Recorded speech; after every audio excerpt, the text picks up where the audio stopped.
अस्सलाम वालेकुम नाज़रीन, इस वक्त हम मौजूद हैं K92 के स्पोर्ट्स कॉर्नर में। आज हमारे दरमियान ताइक्वांडो की दो शख्सियत मौजूद हैं। यकीनन हसन अली के हवाले से अगर बात की जाए, 28 साल से माशाल्लाह ताइक्वांडो करवाते हुए भी आ रहे हैं और करते हुए भी आ रहे हैं। अब तक के लातादाद इवेंट माशाल्लाह ऑर्गेनाइज कर चुके हैं। इसके साथ साथ पाकिस्तान की दो ममालिक के अंदर जाके पथराई भी कर चुके हैं, काफी मेहनत करते हुए नजर आ रहे हैं। और इनके साथ साथ मौजूद है जैन तारिक, जो 12 साल से माशाल्लाह ताइक्वांडो करते हुए आ रहे हैं, ब्लैक बेल्ट है। आइए बात करते हैं अपने खास मेहमानों से। अस्सलाम वालेकुम। वालेकुम वालेकुम अस्सलाम। हसन भाई, माशाल्लाह काफ़ी खिदमात हैं। गुज़िश्ता दिनों तीसरी Mohammad Ali inter school taekwondo championship भी आपने कराई और यकीनन काफ़ी मेहनत नज़र आ रही है आपकी। नाज़रीन जानना चाहेंगे कि किस तरह से शुरुआत हुई आपकी ताइक्वांडो में? ताइक्वांडो में मेरी शुरुआत 1998 के अंदर स्टार्ट हुई थी, जिस वक्त मैं 7 साल का था। उस वक्त मेरे वालिद साहब ने मुझे सिंध स्पोर्ट बोर्ड के अंदर एक समर कैंप में ज्वाइन करवाया था। बस वो समर कैंप था, ज्वाइन करना एक हमारे लिए एक एंटर होना इस लेवल पे। और उसी को लेके समझ लें आज अल्हम्दुलिल्लाह 28 साल हो गए इस चीज़ को लेकर अभी तक चल रहे हैं। और एक टाइम पे मैं सीखता था जिस जगह पे, अब उसी लेवल पे सीखते सीखते सीखते अब अल्हम्दुलिल्लाह एज अ ट्रेनर हो गया हूँ और एकेडमी को भी उसको रिप्रेजेंट कर रहा हूँ। यकीनन जिस तरह से आपने अगर खिलाड़ी के तौर पर बात करूँ तो इंटरनेशनल लेवल पर आपने पार्टिसिपेट भी किया, मलेशिया भी गए, उसके साथ-साथ ईरान भी गए।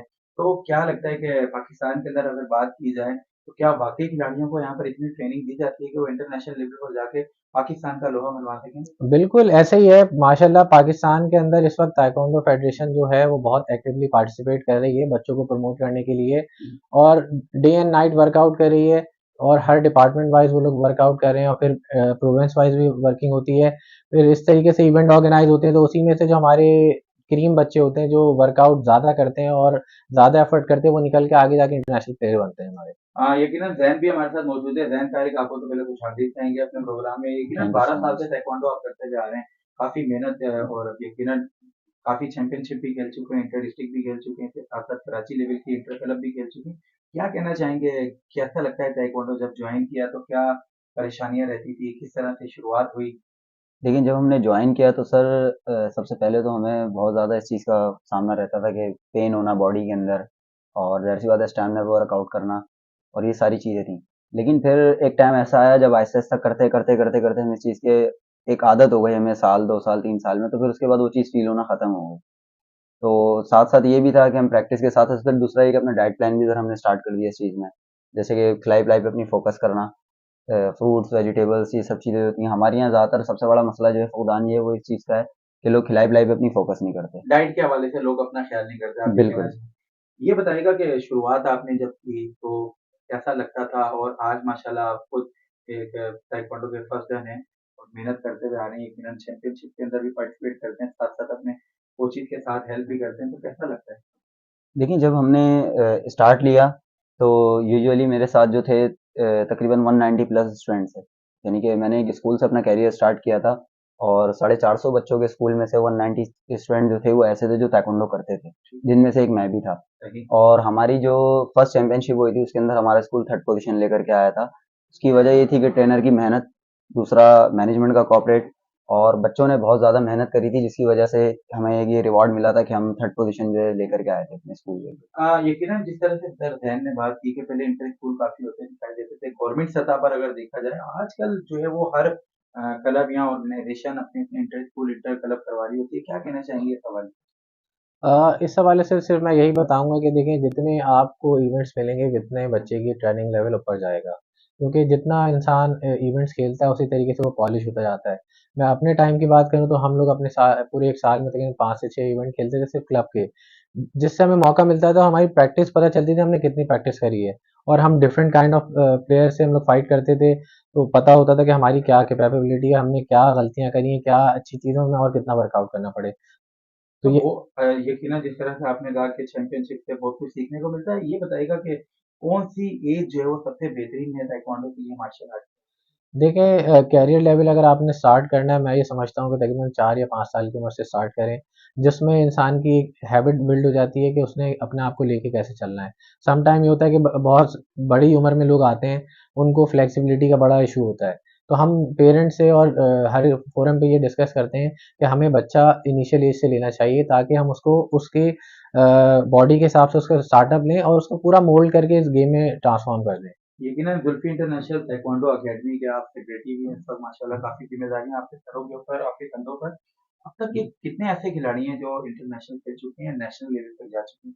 अल्हम्दुलिल्लाह बहुत सारे बच्चे हैं जो अपना इंटरनेशनल भी खेले हैं, नेशनल भी खेले हैं और टाइम के साथ-साथ शिफ्ट चेंज होती रही क्योंकि 28 साल का कैरियर है, 28 साल में तकरीबन मैंने 12 साल तो खुद खेला है, एज़ अ प्लेयर रह के रिंग के अंदर और पिछले तकरीबन 16 सालों से मैं कोचिंग कर रहा हूँ साथ-साथ, तो बहुत लातादात बच्चे मेरे पास से ब्लैक बेल्ट होके गए हैं, पास ऑन हुए हैं, इवेंट्स में खेलने जैसे ज़ैन जो मेरे साथ आज मौजूद हैं, ये भी मेरे पास स्कूल में जैसे इन्होंने बताया कि एक स्कूल से इन्होंने अपना कैरियर स्टार्ट किया, उस स्कूल में मैं कराता था, वहाँ 190 बच्चे करते थे, तो उसमें से एक ये वाहिद वो बच्चा है, जो कि इस वक़्त क्लब में रेगुलरली बेसिस पे कर रहा है। बाकी बहुत सारे बच्चे जा चुके हैं, कोई किसी जॉब पे चला गया, कोई किसी चीज़ में चला गया, सिर्फ़ इस बच्चे ने इस चीज़ को कैरी ऑन किया हुआ है। यकीनन 190 बच्चे और तीसरी पोजीशन लेना है कि स्कूल के अंदर, फिर इस तरह से मेहनत करते-करते आज आपके साथ खड़े हुए हैं। इस तरह के कितने ऐसे खिलाड़ी हैं अगर बात की जाए कि जिनके बाकायदा ट्रेनिंग सेशन भी होते हैं या उनको रेफरीशिप के भी कोर्सेज़ वगैरह कराए जाते हैं? बहुत देखें अब तो ताइक्वांडो एक ऐसा फ़ेमिलियर गेम हो गया है कि कराची का कोई भी ऐसा इलाका नहीं है जहाँ आप एक अकेडमी नहीं देखेंगे। कराची के हर इलाके में एक अकेडमी खुली हुई है जिसके अंदर हर कोई ताइक्वांडो की प्रैक्टिस करवा रहा है और छोटे-छोटे कैंप्स लगते हैं, उसके साथ-साथ ट्रेनिंग सेशंस होते हैं। हम खुद बाकायदा अपने डिस्ट्रिक्ट के अंदर, कोरंगी के अंदर कोशिश करते हैं कि हम बच्चों को छोटे-छोटे कैंप लगाएँ, उनको अवेयरनेस दें।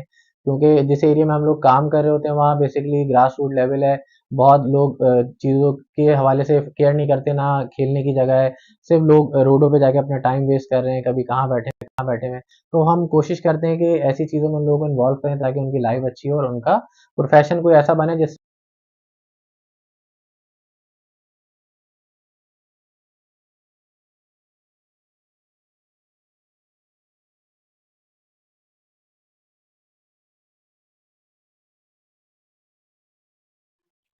यकीनन जिस तरह से बात की जा रही थी कि इंटरनेशनल लेवल पर अगर देखा जाए, यहाँ पर अगर बात की जाए बहुत से ऐसे खिलाड़ी हैं जो गुज़िश्ता काफ़ी दिनों से जो है वो मुसलसल अपने असातिज़ा के साथ जुड़े हुए नज़र आ रहे हैं, लेकिन उनको नेशनल लेवल नहीं मिल पाता या इंटरनेशनल लेवल नहीं मिल पाता। ये कोई ख़ास वजह? देखें इंटरनेशनल लेवल का अब आपको पता है कि आजकल कोई भी इवेंट खेलने से पहले आपके पास डिग्री होनी चाहिए। क्योंकि अब ताइक्वांडो के अंदर पहले ये होता था कि डिग्री को इतना नहीं पूछा जाता था, क्लब लेवल की सर्टिफिकेशन पे आप लोग चल जाते। लेकिन अब ये हो गया कि जब तक आपके पास कुकी वॉन की डिग्री नहीं होगी, आपके पास ग्लोबल लाइसेंस नहीं होगा, आपको इंटरनेशनल लेवल नहीं खेल सकते। और मिसाल के तौर पे वो गरीब घर का बच्चा है, तो वो कहाँ से इतनी चीज़ों को अफ़ोर्ड करेगा? उसके लिए उसको यूनिफ़ॉर्म भी चाहिए, सेफ्टी किट भी डब्ल्यूटीएफ के अकॉर्डिंगली चाहिए। तो बहुत सारी चीज़ें मैटर करती हैं आज के दौर में उन बच्चों के लिए जो डिज़र्व करते हैं लेकिन फाइनेंशियली वीक हैं। फाइनेंशियली वीक है। अगर आपसे बात की जाए ज़ैन कितने टाइम में माशाल्लाह आपने ब्लैक बेल्ट हासिल किया और क्या लगता है कि आगे के ग्रेड्स को किस तरह से कंप्लीट करने का इरादा है?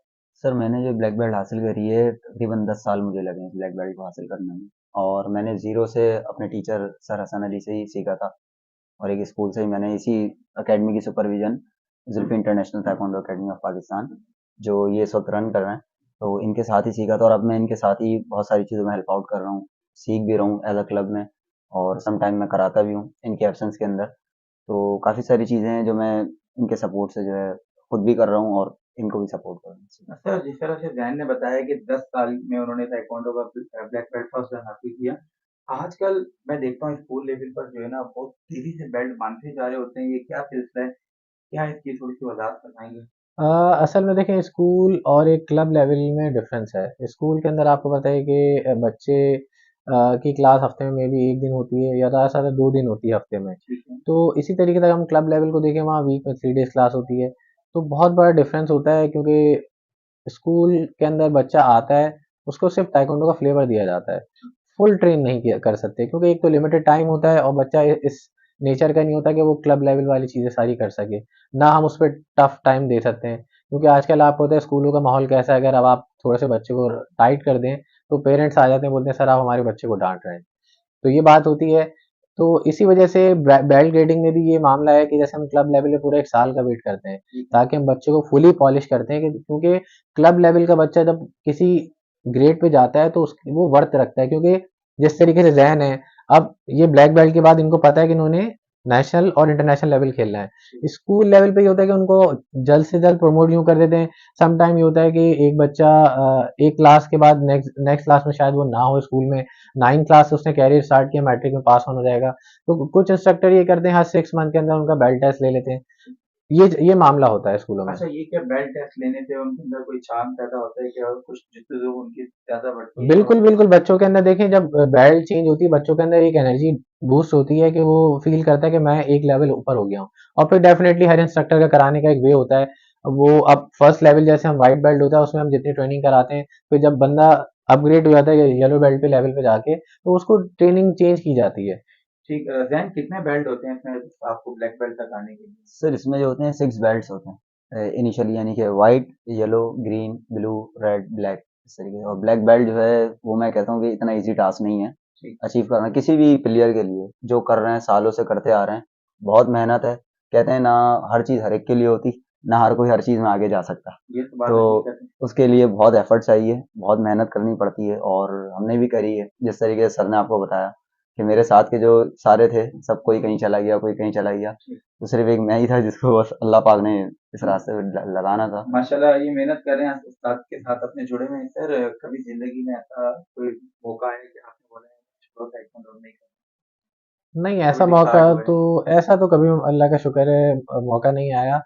हाँ, ये होता था कि जब प्रैक्टिस करते थे कोई इवेंट में मौका नहीं मिल पाता था किसी भी रीज़न की वजह से आगे जाने का, तो उस वक़्त डिसहार्ट होते थे। लेकिन फिर अल्लाह ताला ये कहता था कि भाई थोड़ा दिमाग में डालता था कि भाई डिसहार्ट क्यों हो रहे हैं? इतनी मेहनत तो कर ली, इतनी अचीवमेंट तो दे दी, और क्या चाहिए चंद आपको? कदम आगे बस बढ़ते थोड़ा जाओ। तो है और आगे कर लें। गुड। आप कैसा लगता है कि पहले अगर देखा जाता, आपने खुद कहा कि 10 साल के अंदर आपको ब्लैक बेल्ट मिली, आजकल जो है वो थोड़ा-सा टाइम ही गुज़रता है खिलाड़ियों को और उनको बेल्ट मिल जाती है। तो कैसा देखते हैं पहले के शागिर्दों में और आज के शागिर्दों में? सर आज के शागिर्दों में सबसे बड़ा मसला ये है कि एक तो उस्ताद की ताबेदारी, टीचर रिस्पेक्ट, वो बच्चों के अंदर समझ लें 10% भी बहुत मुश्किल से देखने को नजर आती है। पहली चीज़ है। दूसरा फिर ये होता है कि एक पेरेंट्स पेरेंट्स अगर अ, बच्चे का दारोमदार बच्चे के दो ही माँ बाप होते हैं। और अगर वही माँ बाप अगर बच्चे को ये चीज़ सिखाएं कि टीचर के सामने ही वो बच्चे को बच्चे शे के दे रहे हैं। सामने टीचर को हाँ यानी सॉरी, हाँ, बच्चे के डाँट सामने दें। टीचर को शे दे रहे हैं, या ये कह लें कि वो कोई ऐसी बात कर रहे हैं, टीचर को डांट रहे हैं, कुछ कर रहे हैं। तो अगर कोई भी आपको इख्तलाफ है या कोई भी बात है, तो वो कम से कम हमेशा बच्चे अलग के से होनी सामने चाहिए अलग से ताकि होनी बच्चे के चाहिए, ऊपर बिल्कुल। इतना बुरा असर ना और पड़े। वही जैसे सर ने भी आपको बताया कि क्या होता है कि आज का बच्चा वो नहीं है कि अगर आपने हल्का सा हाथ लगा दिया तो पेरेंट्स सबसे ज्यादा, तो एक तो सबसे बड़ी वजह ये है, जो अमूमन बच्चे जो है इस चीज में आगे नहीं आ पाते। पहला तो मसला ये है। दूसरा सबसे बड़ा मसला ये है कि पेरेंट्स जो ना बच्चे को कहते हैं कि बस हाथ भी ना लगे और हमारा बच्चा जो है आगे भी हो जाए। अच्छा, ऐसा नहीं हो सकता। मतलब उनको कुछ टच भी ना किया जाए और वो और खुद वो ही आगे भी हाँ, हो जाए। अच्छा सर, बात करेंगे यकीनन माशाल्लाह एकेडमिक भी आप चला रहे हैं और कराची के उन इलाकों के अंदर आप माशाल्लाह मेहनत कर रहे हैं जहाँ पर बहुत कम लोग ही मेहनत करते हुए दिखाई देते हैं। अब तक के कितनी एकेडमीज हैं और कितने खिलाड़ी हैं और उनमें से कितने जो है वो ब्लैक बेल्ट बन चुके हैं? 3 सवाल मेरे एक साथ। 3 सवाल हैं, कोई मसला नहीं है, तीनों का मैं एक-एक करके आपको जवाब दूँगा। हम लोग बेसिकली कोरंगी के अंदर वर्कआउट कर रहे हैं, जिसमें आपको पता है कि सबसे वर्स्ट तरीन इलाका है स्पोर्ट्स के हवाले से। ना वहाँ लोगों के पास खेलने की फैसिलिटी है, ना ग्राउंड है, ना लोगों के पास इतना पोटेंशियल है कि वो अपनी जेब से खर्च करके कुछ कर सकें। तो अल्लाह का शुक्र है, अल्लाह ताला ने बस एक माइंड सेट किया कि वर्कआउट करना है, तो वहाँ हम लोगों ने वर्किंग करना शुरू करी। तो इनिशियली मेरे पास जिस टाइम मैंने स्टार्ट किया था आज से 6-7 साल पहले एकेडमी की एक कैंपस, तो वहाँ 2 बच्चे होते थे, एक ये होते थे और एक और बच्चा होता था। वो 2 बच्चों से लेके अल्हम्दुलिल्लाह हम चले, तकरीबन 300-400 बच्चे आके जा भी चुके हैं। अल्हम्दुलिल्लाह भी 40-50 बच्चे कर रहे हैं, उसमें बड़े बच्चे भी हैं, छोटे बच्चे भी हैं, और माशाल्लाह रेड बेल्ट तक पहुँच चुके हैं वो बच्चे 5 सालों के अंदर। सही। तो हमारा सिस्टम ये है कि हम बेल्ट के ऊपर कोई कॉम्प्रोमाइज़ नहीं करते, जब तक बच्चा डिलीवर नहीं करता हम उसको आगे चेंज नहीं करते। बस अपना नाम रोशन करें, अपने इलाके का नाम रोशन करें और अपने उस्तादों का नाम रोशन करें। और इसी वजह से आज अल्हम्दुलिल्लाह कोरंगी में हमने एक के अलावा 2 कैंपस, 3 कैंपस हम लोगों ने खोले हैं कोरंगी के अंदर। गुज़िश्ता दिनों चैंपियनशिप हुई, तीसरा Mohammad Ali inter school inter club taekwondo championship. कैसा देखा उसमें कुछ ऐसे खिलाड़ी आपको नज़र आए? सर बिल्कुल देखिए इन बच्चों के अंदर टैलेंट बहुत है, टैलेंट की कमी नहीं है। बस दो चीज़ों की इनको नीड है। एक, थोड़ा सा अगर इनको फाइनेंशियली सपोर्ट किया जाए, ठीक है। पहली चीज़, जिसका सर ने बता दिया आपको कि डिग्रीज और ये सब चीज़ें हैं। दूसरी चीज़ ये है कि थोड़ा सा अगर इनके पेरेंट्स इस चीज़ के लिए अपना दिल बड़ा करें कि बच्चों को आगे इंकरेज करें, इन चीज़ों में भेजें, ना कि बस आपने गली मोहल्ले की हद तक इस चीज़ को करना है, या क्लब की हद तक करना है, या स्कूल की हद तक करना है। इनको अगर आगे भेजा जाए पेरेंट्स इस चीज़ में थोड़ा सा इनको इनकरेज करें। दूसरा ये कि अगर इनको फाइनेंशियली सपोर्ट मिले तो मेरा ख्याल है ये बच्चे जो है सबसे आगे जा सकते हैं। इवेंट तो बहुत आपने करवाया, गुज़िश्ता दिनों में इवेंट हुआ, 800 खिलाड़ियों की शिरकत रही उसके जी, अंदर जी। माशाल्लाह।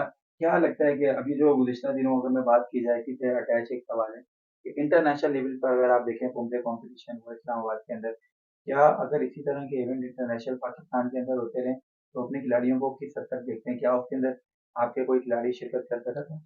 ये तो मैं समझता हूँ अल्लाह का बहुत एहसान है और पाकिस्तान ताइक्वांडो फेडरेशन जो इस वक़्त मेहनत कर रही है और हमारे जो कर्नल वसीम साहब हैं प्रेसिडेंट, जिस तरीके से ताइक्वांडो को इस लेटेस्ट दौर के अंदर लेके चल रहे हैं, मेरे ख्याल से हिस्ट्री के अंदर किसी ने इस तरीके से वर्कआउट नहीं करा। क्योंकि मतलब ताइक्वांडो जो पाकिस्तान में स्टार्ट हुआ है आज से पहले, मतलब लास्ट ईयर से पहले कभी भी इंटरनेशनल इवेंट पाकिस्तान में नहीं नहीं हुआ। हुआ था। तो ये हमारी खुशनसीबी और अल्लाह का लाख एहसान है कि अब हमें इंटरनेशनल इवेंट हमारे घर में मिल रहे हैं। लोग हमारे घर पे आके हमें हमारे साथ कॉम्पीट कर रहे हैं। और जिस तरीके से आपने बताया अभी पुमजे का कॉम्पिटिशन हुआ, डेफिनेटली बिल्कुल हुआ। हमारे प्रोविंस के बच्चों ने मेडल्स भी निकाले हैं, फर्स्ट पोजीशन मिली, सेकंड मिली है, थर्ड पोजीशन मिली है। और इंशाल्लाह हम ये देख रहे हैं कि आने वाले टाइम में हमारे और बच्चे, क्योंकि यहाँ से बाहर जाना नॉट अ ईजी टास्क, बहुत मुश्किल टास्क है। जी। कुछ फाइनेंशियल इश्यूज भी होते हैं। फिर कोई अगर सेल्फ बेस पे भी खेलना चाहता है तो उसको भी पाकिस्तान लेवल पे पाकिस्तान के अंदर खेलना बहुत आसान है, सिर्फ उसको इवेंट में खेलना है। आपने जिस तरह बात की कि फाइनेंशियल सपोर्ट नहीं मिलती, तो हुकूमत की तरफ से क्या अमल दरामद होते हैं इसके ऊपर? कि जो खिलाड़ी बहुत अच्छा जा रहा है, जो इंटरनेशनल लेवल पे खेल सकता है, तो क्या हुकूमत उसको सपोर्ट करती है? अगर मैं बात की जाए पाकिस्तान स्पोर्ट बोर्ड की। सर देखिए, पाकिस्तान स्पोर्ट बोर्ड का जहाँ तक मैं आपको बताऊं कि वो ताइक्वांडो की एक्टिविटी जो सिर्फ चल रही है, फाइनेंशियली उनकी तरफ से कोई हमें सपोर्ट नहीं है। अगर हम मिसाल के तौर पे अपनी नेशनल चैंपियनशिप के अंदर जो लड़का गोल्ड मेडल लेता है तो उसको हमारा पाकिस्तान आर्मी देख रहा होता है। मैं डिपार्टमेंट से ना हमारे उन लड़कों पे फोकस होता है जो नेशनल लेवल पे मेडल निकाल रहे होते हैं, तो वो डिपार्टमेंट क्या करता है, उन लड़कों पे फोकस करता है कि भाई हमें ये बच्चा देखना, हमें ये बच्चा उसमें से निकालना है, अपने इसको ऑफर करने के बाद हमारे पास आ जाए। फिर वो उसको कैम में ट्रेन करते हैं। फिर कैम में ट्रेन करने के बाद फिर उनको इंटरनेशनल लेवल के लिए ले जाते हैं, फिर अपना पाकिस्तान ताइक्वांडो फेडरेशन की सपोर्ट के साथ। यकीनन जिस तरह आपने अब तक डिस्ट्रिक्ट लेवल पर पार्टिसिपेट किया है, इंशाल्लाह इंटरनेशनल नेशनल लेवल पर भी जाएंगे, तो क्या लगता है अगर आपको कोई डिपार्टमेंट देता है तो क्या करेंगे? उस्ताद के साथ रहेंगे, डिपार्टमेंट के जाएंगे? बिल्कुल सर, मैं डिसाइड करूँगा इस हवाले से तो कुछ कह नहीं सकता। लेकिन ये है कि कोशिश ये होगी कि अगर मुझे जिस हद तक भी पाकिस्तान को रिप्रेज़ेंट करने का, अपने शहर को, अपने सूबे को, अपने मुल्क को जिस हद तक भी मुझे मौका मिला, मैं रिप्रेज़ेंट करूँ अपनी अकेडमी को और स्पेशली अपने टीचर को। क्योंकि जिन्होंने इतनी मेहनत करी, जिन्होंने मुझे ज़ीरो से पकड़ करके इस चीज़ में चलाया, ऊपर तक लेकर के आए। मतलब मैं तो इस काबिल नहीं था कि अगर देखा जाए तो मैं तो नहीं था, मैं तो बहुत छोटा-सा था और मेरी आज भी वो पिक्चर है इनके साथ। बिल्कुल मैं इनकी हाइट से भी छोटा था, इनके कंधे से भी बहुत छोटा था। आज माशाल्लाह इनके कंधे से भी ऊपर। अच्छा, तो शागिर्द चाहे जितने भी बड़े हो जाएँ, रहते उस्ताद के बिल्कुल अंडर ही हैं। दूसरी बिल्कुल, मैं बिल्कुल। ये कहना चाहूँगा, मैंने बहुत से ऐसे खिलाड़ी देखे हैं और जो बचपन से उस्ताद उनको सिखाते हुए आए हैं, लेकिन कभी डिपार्टमेंट का मौका मिलता है तो वो ज़ाहिर-सी बात है, उसको ज़्यादा फ़ोकियत देते हैं। क्या कहना चाहेंगे इस हवाले में? नहीं, अच्छी चीज़ है। देखें, अगर बच्चा अपने मुल्क को रिप्रेजेंट कर रहा है, किसी डिपार्टमेंट में जा रहा है, अच्छी चीज़ है। गेम प्रमोट होना चाहिए। अब इससे क्या होगा, अगर कोई लड़का डिपार्टमेंट में जाके खेलेगा तो सबसे पहले ये देखेंगे कि भाई वो आया कहाँ से है, उसकी प्रेजेंटेशन कहाँ से है, सीखा नर्सरी किससे कहाँ है, से अगर उसकी देखी जाए? बेस कहाँ से है उसकी। अब डेफिनेटली जब बेस वो कराची होगी या कोई सूबा होगा या कोई जगह होगी, वो हमारे लिए प्राइड की बात है। यकीनन। अच्छा, मैं इंतज़ाम करूँगा यकीनन प्रोग्राम इख्तिताम पज़ीर है। क्या पैगाम देना चाहेंगे चैनल के थ्रू उन तमाम ताइक्वांडो खिलाड़ियों को? मैं चाहूँगा पहले ज़ैन आप शेयर करें, फिर मैं आपके पीछे की तरफ आता हूँ। कैसा लगता है मेहनत करते हुए आ रहे हैं, सब कुछ है, आने वाले वक़्त में अपने आप को कैसा देख रहे हैं, सब कुछ, ये भी चीज़ आपने शेयर की। उन तमाम ताइक्वांडो के खिलाड़ियों को क्या पैगाम देना चाहेंगे जो इस वक़्त फील्ड के अंदर काम कर रहे हैं? सर जो इस वक़्त कर रहे हैं और जिनका आगे गोल है कि उन्होंने नेशनल इंटरनेशनल लेवल पर खेलना है, तो मैं तो सबसे पहले एक चीज़ ये कहूँगा कि अपने टीचर की रिस्पेक्ट करें। सेकंडली अपने टाइम को मैनेज करें, अपनी चीज़ों पर फ़ोकस करें और टीचर रिस्पेक्ट और एक पेरेंट्स रिस्पेक्ट, ये एक ऐसी चीज़ है, ये कभी भी इंसान के हाथ से नहीं जानी चाहिए। क्योंकि ताइक्वांडो सिर्फ़ आपको डिसिप्लिन सिखाता है, फर्स्ट एंड लास्ट इसका डिसिप्लिन है। जिसने इसको फ़ॉलो नहीं करा, वो फिर आगे गेम चाहे आप जैसा भी करें, ठीक है, गेम में आपको थोड़ा-सा टाइम लगता है, ज़ाहिर-सी बात है मैनेज करने में। कभी सम टाइम इंसान सही भी करता है, सम टाइम गलत भी करता है, लेकिन वो आहिस्ता-आहिस्ता वो चीज़ कवर हो जाती है। मेन चीज़ है डिसिप्लिन, कि सीखने के बाद आप एक टीचर को बोलें कि आप कौन हैं? मैं तो आपको जानता ही नहीं। वो चीज़ जो है बहुत ब्रेक हो जाती सर, है। कभी इस तरह के मौके कुछ ऐसी चीज़ हुई? नहीं, अल्हम्दुलिल्लाह, अल्लाह का शुक्र है। मतलब मेरे जो टीचर थे सर जुल्फी, तो उस उन्होंने हमारी ऐसी फीडिंग की है कि अल्हम्दुलिल्लाह हमने अब आने वाली नस्लों को सिर्फ वही फीड किया है। तो हमारी जो टीचर रिस्पेक्ट है हम उस पर नो कॉम्प्रोमाइज़ है। तो फिर हमारे आने वाली जनरेशन भी हमें उसी तरीके से ऑनर करती है जिस तरीके से हमने अपने टीचर्स को किया है। अच्छा, इख्तिताम पे क्या पैगाम देना चाहेंगे अपने चैनल के थ्रू? मैं तो सबसे पहले आपका शुक्रिया अदा करूँगा कि आपने हमें यहाँ बुलाया और मौका दिया कि हम अपने बारे में और इस गेम के बारे में बताएँ। मैं सिर्फ़ अपने तरफ से और आपके चैनल के थ्रू एक मैसेज लोगों को देना चाहूँगा कि अपनी लाइफ़ में कोई भी एक ऐसा आर्ट रखें, जिससे आप अपने आप को लाइफ़ के अंदर ज़िंदा रख सकें। आया कि कोई भी स्पोर्ट्स हो, भले ताइक्वांडो हो, क्रिकेट हो, फुटबॉल हो, कोई भी चीज़ हो, लेकिन अपनी लाइफ़ में रखें ताकि उससे इंसान की ज़िंदगी बहुत अच्छी रहती है, एनर्जेटिक भी रहता है, फिट भी रहता है और उसका सोशल सर्किल भी अच्छा रहता है। यकीनन ये थे हमारे साथ हसन अली साहब जो कि माशाल्लाह 2 दफ़ा पाकिस्तान के और रिप्रेज़ेंट कर चुके हैं इंटरनेशनल लेवल पर। इसके साथ-साथ अगर बात की जाए नेशनल रेफ़री भी हैं और उसके साथ-साथ सेक्रेटरी भी हैं ज़ुल्फ़ी इंटरनेशनल के और इनके साथ ज़ैन तारिक साहब मौजूद हैं, 12 साल से माशाल्लाह ताइक्वांडो करते हुए आ रहे हैं और इस वक़्त ब्लैक बेल्ट हैं और यकीनन इनके काफ़ी जो है वो पुख्ता इरादे नज़र आते हैं आने वाले वक़्त में पाकिस्तान को रिप्रेज़ेंट करने के लिए। इसी शेर के साथ इख्तिताम करेंगे कि ये जोश, ये जुनून आखिर कब तक, रगों में खून दौड़ता है आखिर कब तक, ज़माना सर उठा के देखेगा उस वक़्त, जिसकी रसाई हो ज़मीं से फ़लक तक। तब तक के लिए दीजिए इजाज़त। अल्लाह